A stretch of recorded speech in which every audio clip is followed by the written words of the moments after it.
Je suis né le 6 avril 1915, à l'est de la Pologne, dans un petit bourg qui avait une place de marché et quelques petites ruelles minables. Sur la place du marché se dressait une petite chapelle qui abritait la statue d'un saint à l'usage des catholiques et un puits auprès duquel se déroulaient, au clair de lune, des noces juives. Les deux parties vivaient en parfaite harmonie. Des cérémonies catholiques spectaculaires, des processions, des drapeaux, des costumes folkloriques hauts en couleur, des paysans.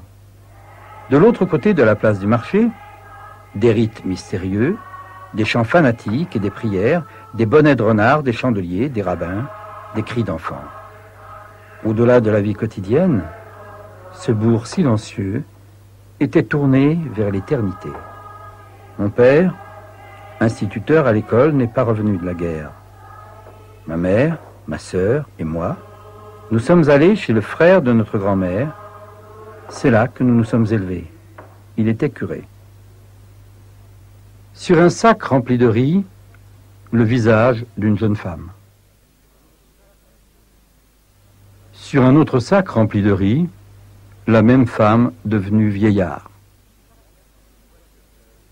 Sur 6 sacs dans une boîte cercueil, 6 étapes de la vie de la mère de Tadeusz Kantor. Une œuvre de lui, 1976.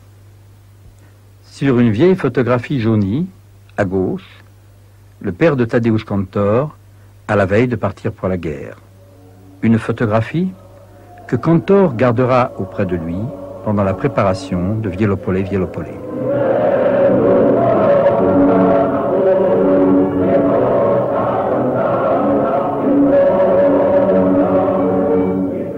Des soldats voyageurs, des soldats qu'il imaginerait un temps disposés sur un plateau mobile monté sur rail.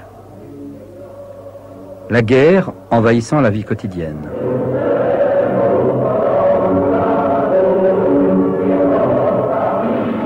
Des nus, prêts à se muer en cadavres.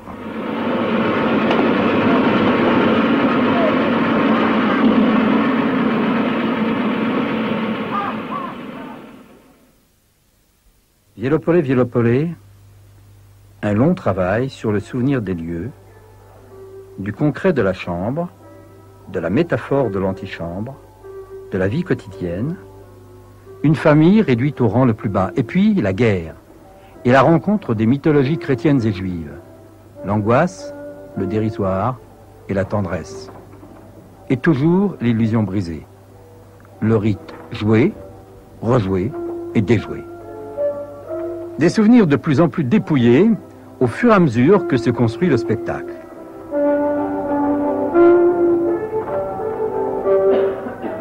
Bientôt, la disparition des murs. Et pour que renaisse par bribes le passé, une table, une croix et des croix, une fenêtre squelettique, une double porte comme une porte de grange, un lit tournant,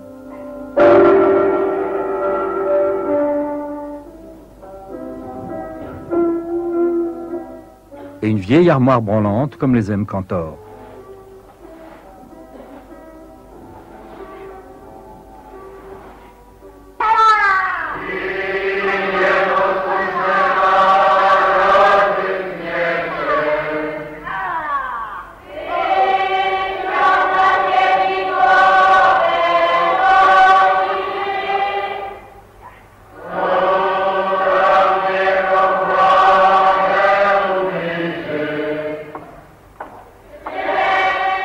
Déjà dans la classe morte, le petit vieux au vélocipède prenait à l'aide d'un appareil photographique antique et démodé un daguerréotype de personnages prêts à entrer dans l'histoire. Dans l'énoncé des séquences de Wielopolė, Wielopolė, Tadeusz Kantor écrit « Véritable fonction de l'invention de Monsieur Daguerre, la guerre. » La voilà la photographe qui sait faire la toilette des morts. Son appareil est un étrange instrument sur roulette, tout de métal. Primitif, quelle quanticaille issue des puces de la mort et combien inquiétant.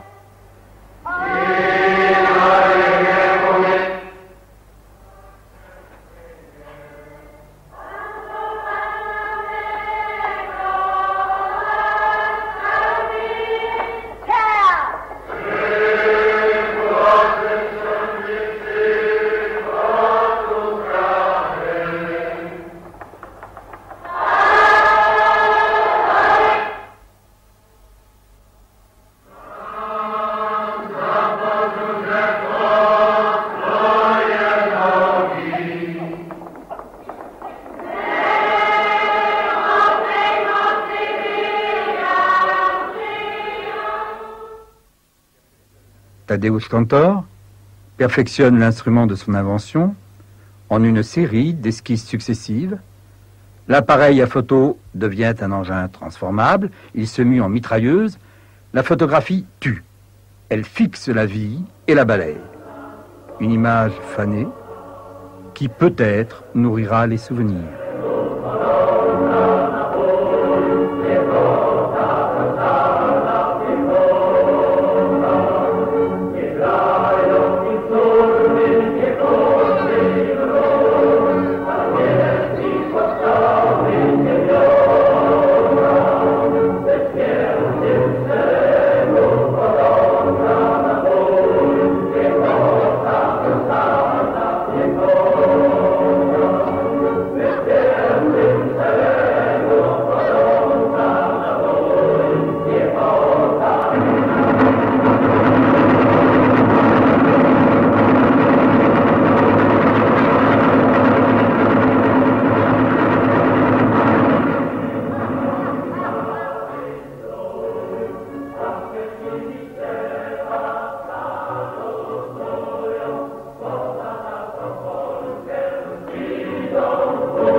Marian Kantor.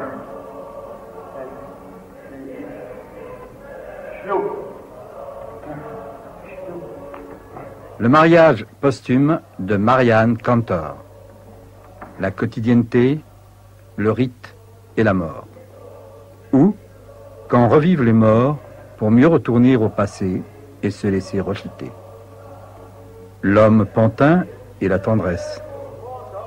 Les frontières de la vie.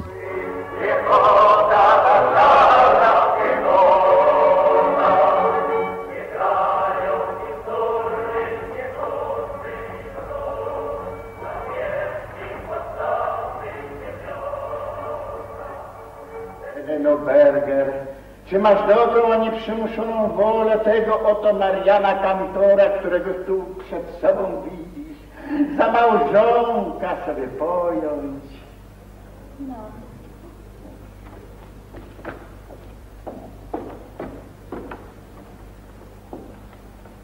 Ja, Marian Kantor, biorę sobie ciebie, Heleno Berger, za małżonkę i ślubuję ci wiarę, uczciwość i posłuszeństwo, a tyś cię nie opuszczasz do śmierci. Tak mi dopomóż, Panie Boże Wszechmogący, Trójcy Święty Jedyny i wszyscy święci.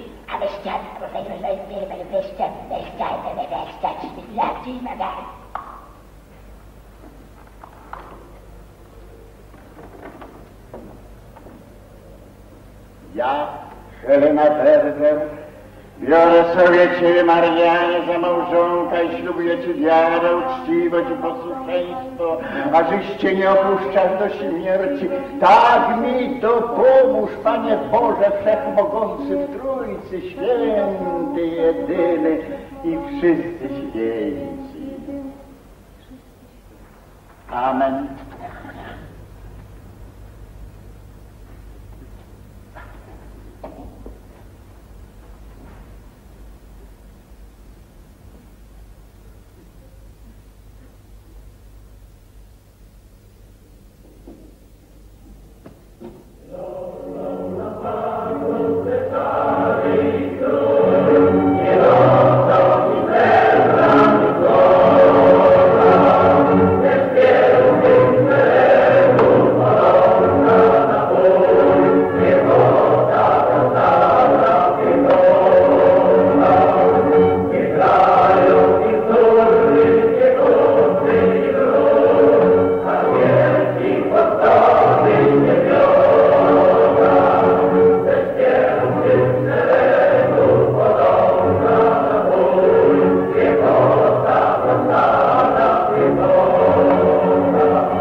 Vielopolé, Vielopolé, ou une esthétique de la répétition. Elka sur le Golgotha, la couronne d'épines. Elka bafoué. Les soldats font la noce. Elka violé. Elka mannequin. Le mariage recélébré.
Tu as été très marqué par le dadaïsme.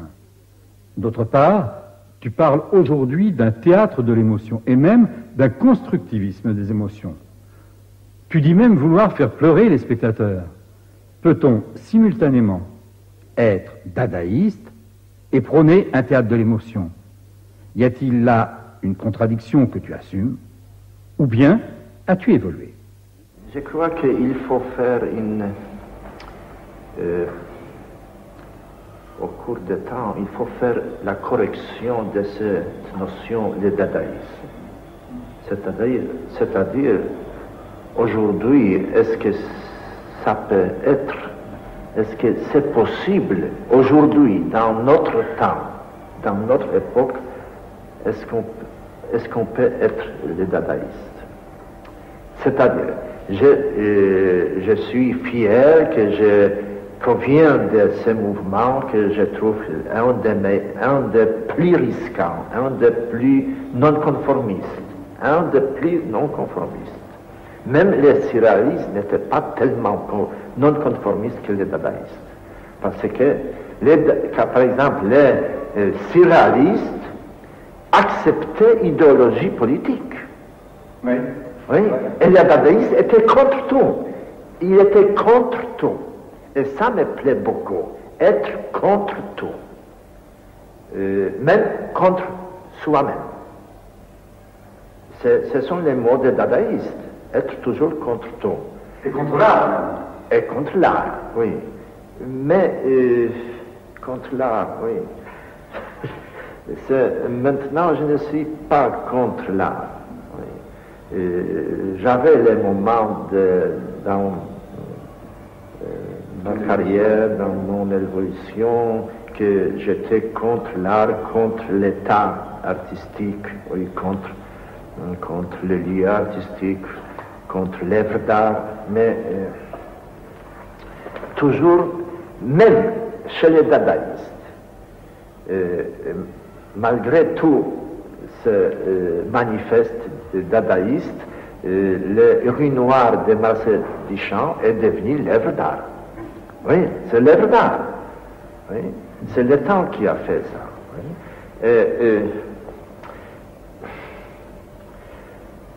Mais qu'est-ce que c'est émotion? Parce que est-ce que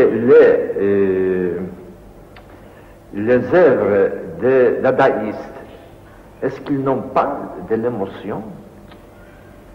Il y a l'émotion. C'est-à-dire, première chose. Je pense qu'il y a émotion. Ah oui, oui, aussi. Plus compliqué, c'est quand même, il y a l'émotion. Quand on voit les grands vers, oui. On voit la mort. Parce que c'est la mort, c'est le néant. Parce qu'il n'y a pas, par exemple, le fond. Il n'y a pas, on ne sait pas où se trouve cet objet. Il n'y a pas le fond, c'est-à-dire c'est transparent. C'est transparent comme l'éternité. Parce qu'il passait beaucoup de l'éternité, malgré qu'il était tellement moqueur. Oui. Mais première chose que j'ai pris des dadaïstes et que probablement se trouve dans mon caractère, c'est le sarcasme, ironie,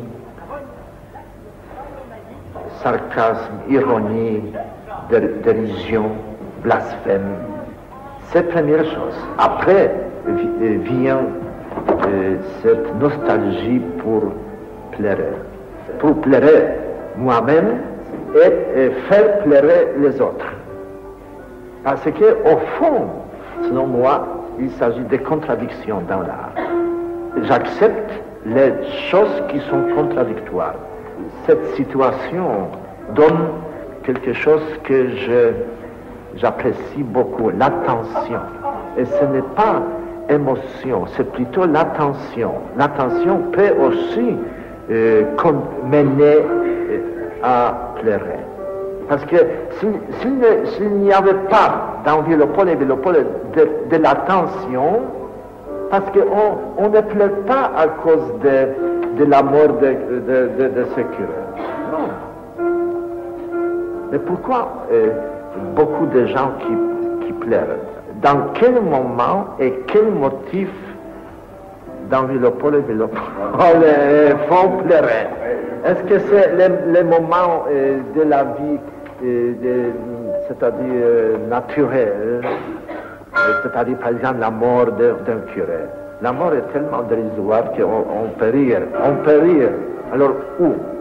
À mon avis, ce sont les moments où la tension est tellement grande que où il faut rire, où il faut pleurer.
je reste fidèle au postulat du dadaïsme. Et même dans les moments quand je fais pleurer le public.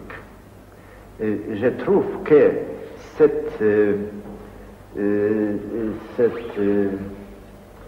ce moment où je veux faire pleurer le public, c'est aussi le moment dadaïste. C'est-à-dire,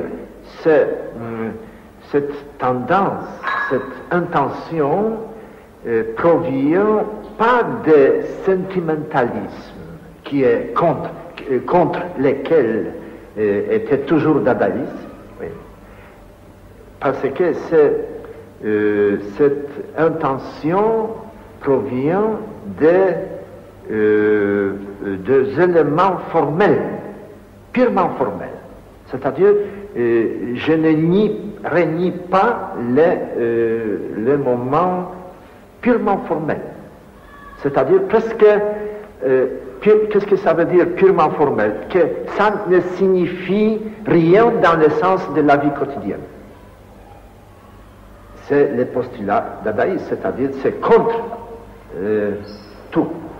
Alors, quand je prépare les moments où je voudrais que le public pleure, alors je me comporte très cyniquement.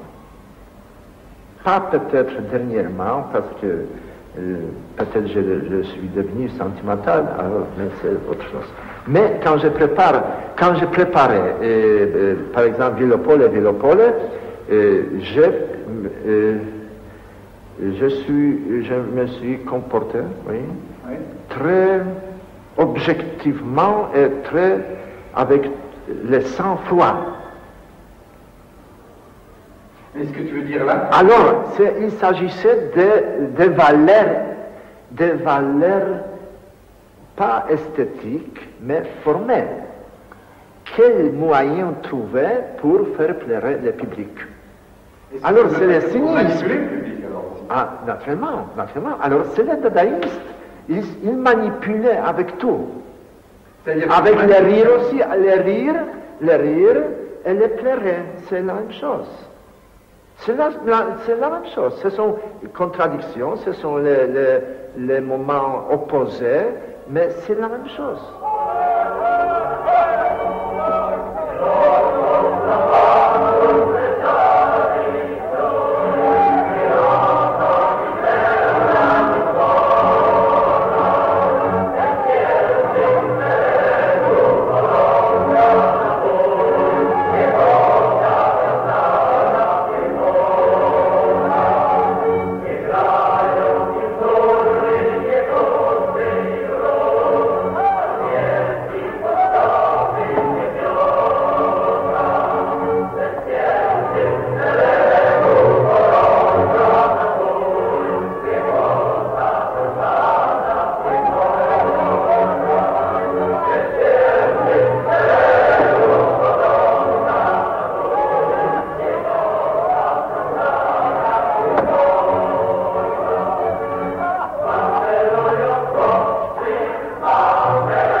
Parce que je ne veux pas être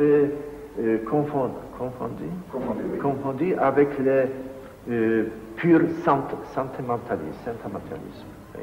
Mais est-ce qu'en même temps, tout de même, quand tu parles... Parce que je trouve les moyens qui sont tout à fait comme les objets. C'est-à-dire, il n'y a pas d'âme. Il n'y a pas d'âme, oui. Il n'y a pas d'âme, il n'y a pas l'intérieur.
Cracovie, décembre 1983.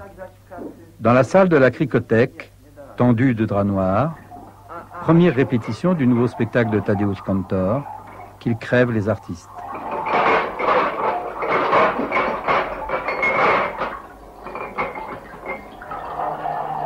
Gdzie jest Adam? Adam ma tu być! Adam. Pan Adam ma tu być, a nie tam do diabła! Przecież ja nie będę... Niechże mi tu pomagają do diabła te skurwysyny.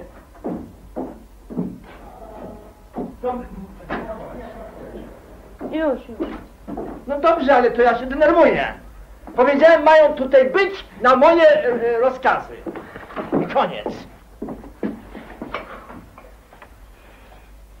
Niech go szlak trafi. Przecież ja powiedziałem panu, że pan tu ma być. Proszę mi zmienić to na taki taboret z Wielopola. Dobrze? Ale szybko. Pan będzie siedział. 2 taborety, 3 taborety będą potrzebne.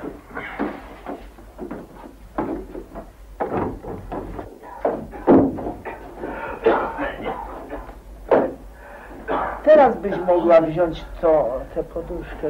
Zaraz, patrzcie teraz na nią, co ona robi. Weźcie tę poduszkę, ale poduszkę wziąć normalnie. Ale nie wiesz, co z nią robić. Zaraz, nie umiecie. No coś tam, wiesz, potrafisz tam coś tego. Dobra, zaczynamy. Proszę pana, tak pan... Raz lirycznie, raz z przyszłością, raz pedantycznie.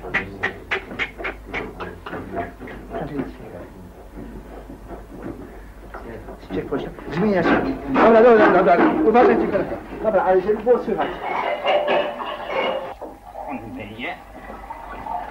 Ja myję. Miczowanie. Obmywać. Obmaciwać.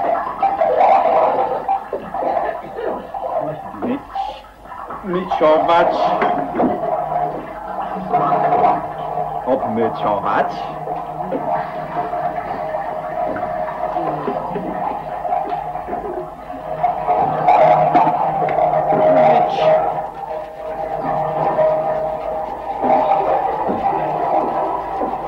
Myj codziennie rano zęby, żeby nie śmierdziało z gęby. Après Violopollet, tu prépares un nouveau spectacle. Où en es-tu exactement? Je suis Je suis dans les moments tout à fait chaotiques. C'est-à-dire, je ne sais pas quelle scène ce sera la première, ou ce sera la dernière, ou ce sera au milieu. C'est ma méthode. C'est ma méthode, c'est-à-dire, je ramasse les idées qui sont tout à fait contradictoires et illogiques. Et je ne sais pas, est-ce que, et ça c'est très important, que je ne sais pas, est-ce que ce sera possible les joindre, les lieux. Et c'est le travail, c'est la création.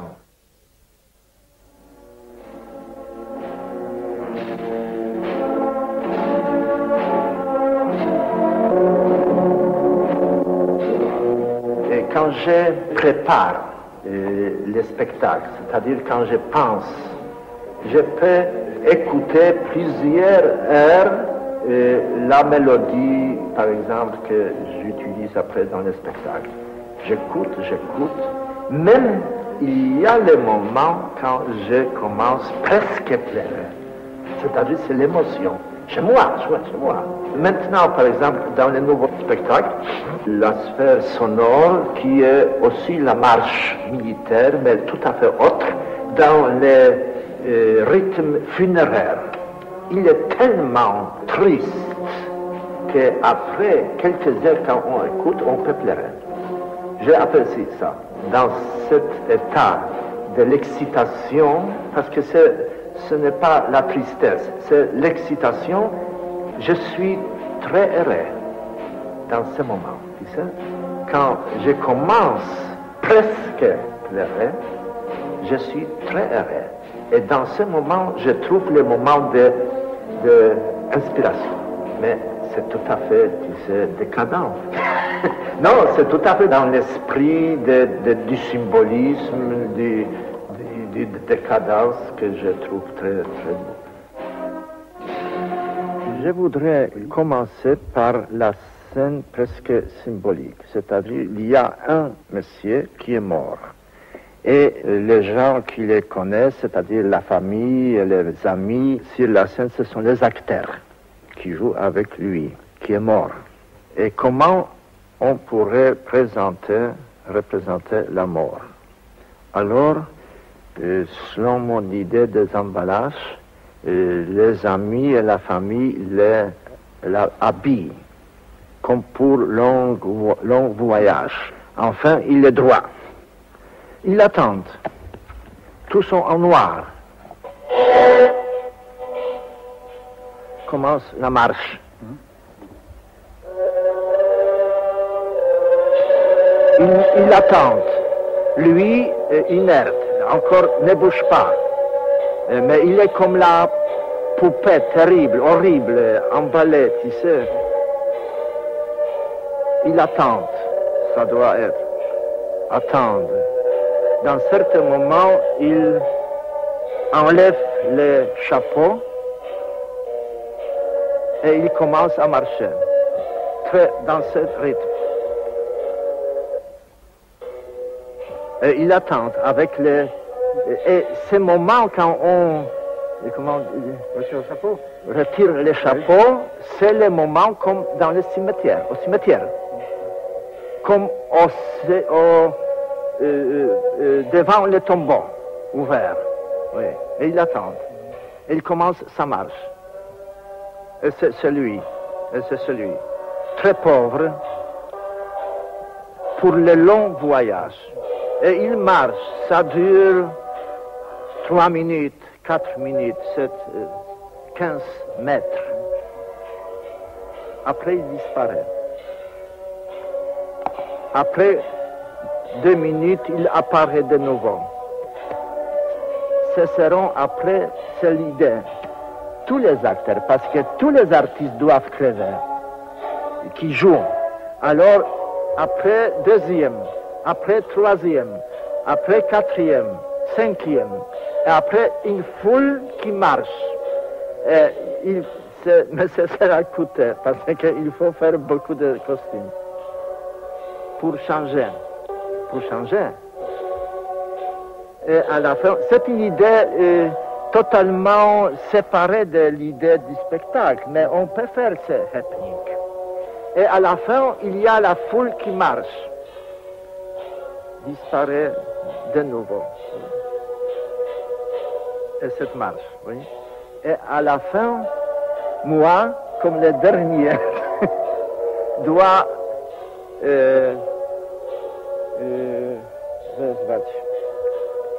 parler au public qu'il marche aussi.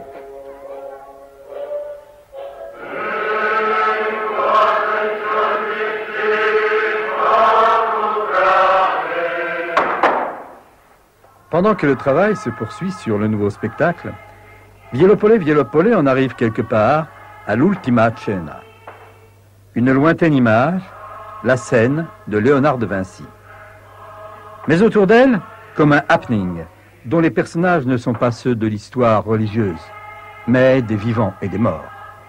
Les mythes, les croix et la guerre. Pauvreté de l'homme. Un rite qui n'est peut-être pas dérisoire.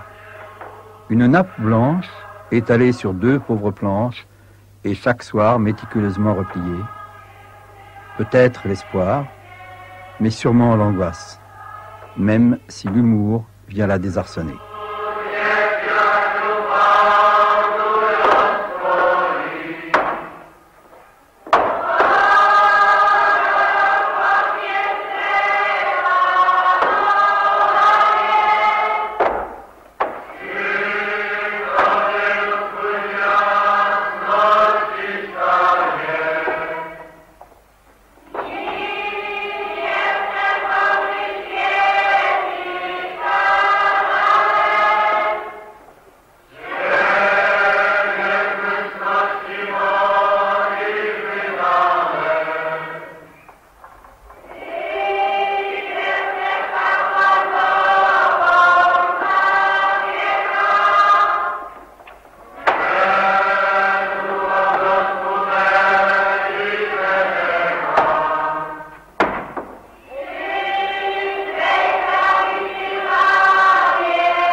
Ce n'est pas vrai que l'homme moderne est un esprit qui a vaincu la peur.